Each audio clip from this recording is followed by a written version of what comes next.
Dans ce laboratoire, nous travaillons principalement sur la valorisation de la biomasse locale.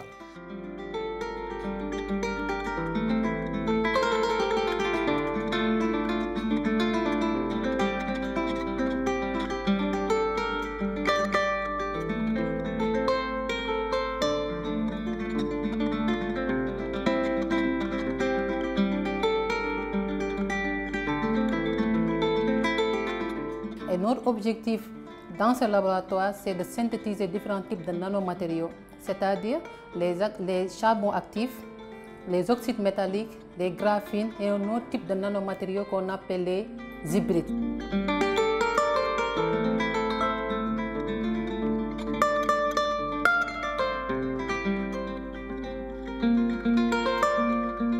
C'est-à-dire, c'est la combinaison des matériaux à base de carbone et aussi les oxydes métalliques.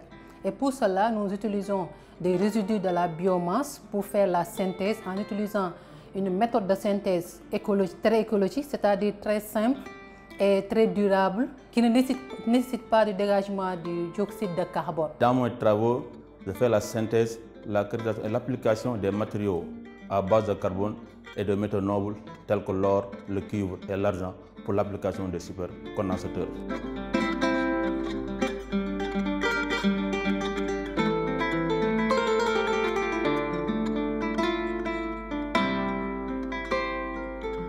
J'ai travaillé sur la biosynthèse d'oxydes de métaux de transition, l'oxyde de zinc, l'oxyde de zirconium et l'oxyde de nickel en utilisant des extraits issus du Moringa oleifera.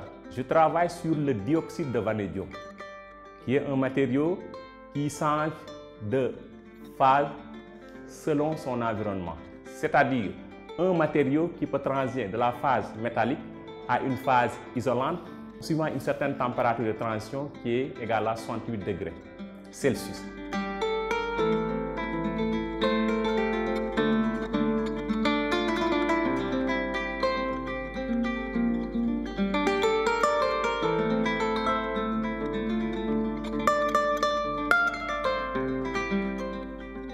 Face à la demande croissante en besoins énergétiques, qui est une conséquence directe de l'évolution de l'industrie 4.0 dans les pays en développement, mais aussi face à la crise énergétique qui sévit dans le monde rural, principalement dans les pays en voie de développement, mais aussi en addition à l'effet dû aux problèmes climatiques, environnementaux et tout ça, il est important de repenser notre système énergétique. Et raison pour laquelle ce que nous proposons dans ce laboratoire, c'est la revalorisation de la biomasse dans la synthèse de nouveaux types de matériaux hybrides qui nous permettent aujourd'hui de pouvoir booster l'utilisation de cette énergie.